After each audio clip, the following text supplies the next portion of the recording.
राज्यातील गुंडांचे अच्छे दिन आलेत की काय? महायुती सरकारच्या काळात ते मंत्रालयात एसीची हवा घेत आहेत, अशी टीका विरोधी पक्षनेते विजय वडेट्टीवार यांनी केली आहे. त्यांनी एक्स अकाउंटवर गुंडांनी मंत्रालय परिसरात शूट केलेला व्हिडिओ शेअर केलाय.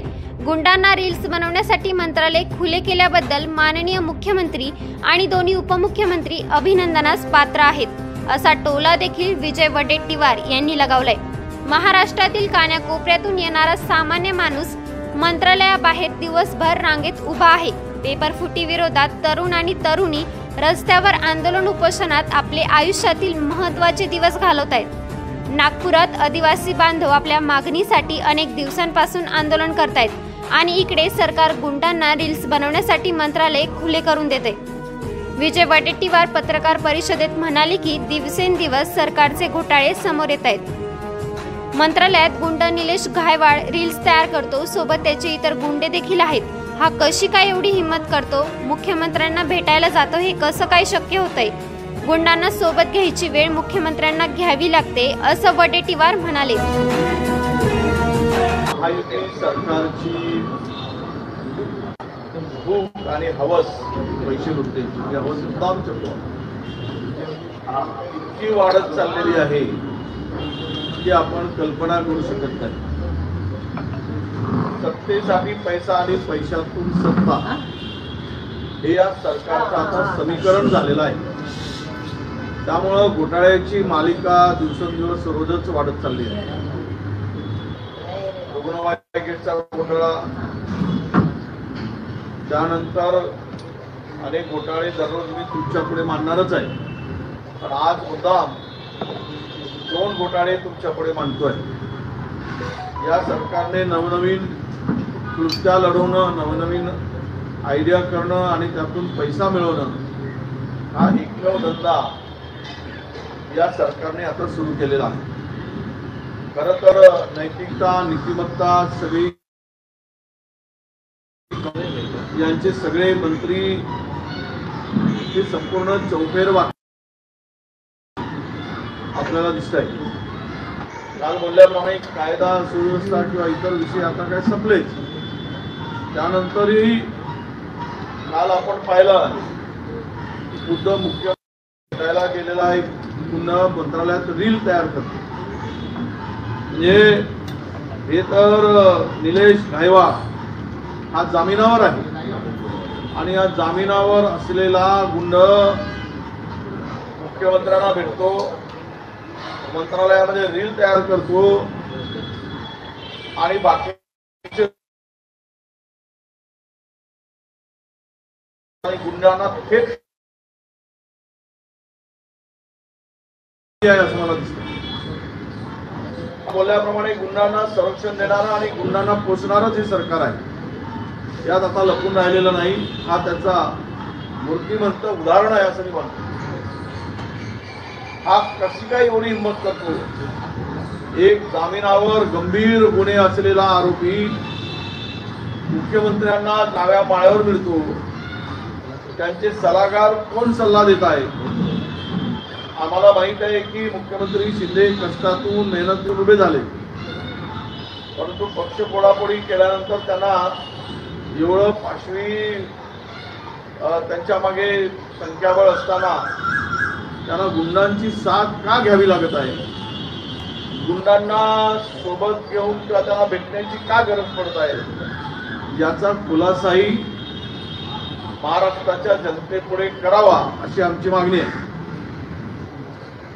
कारण होती नव्हती पक्षफोडीनंतर महाराष्ट्राची इज्जत चव्हाट्यावरच आणली, इज्जत घालवली आणि आता उरली सुरली जे काही आहे ती आता गुंडांना प्रवेश देऊन घालवली जात आहे.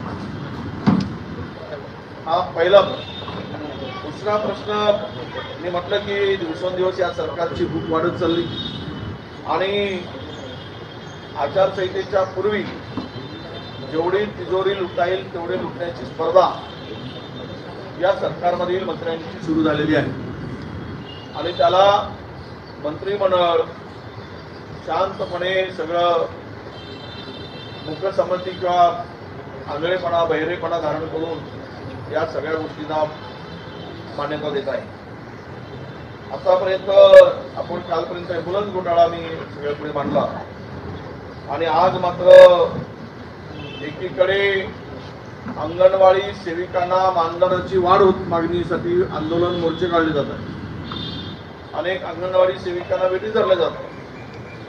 त्यांची ग्रॅज्युएटी असेल, त्यांचे मानधन असेल, हे देण्यासाठी सरकारकडे पैसा नाही. मात्र मर्जीतील तुम्ही आपल्या कंपनीला 1,14,974 मोबाईल खरेदी करण्यास परवानगी कशी मिळते?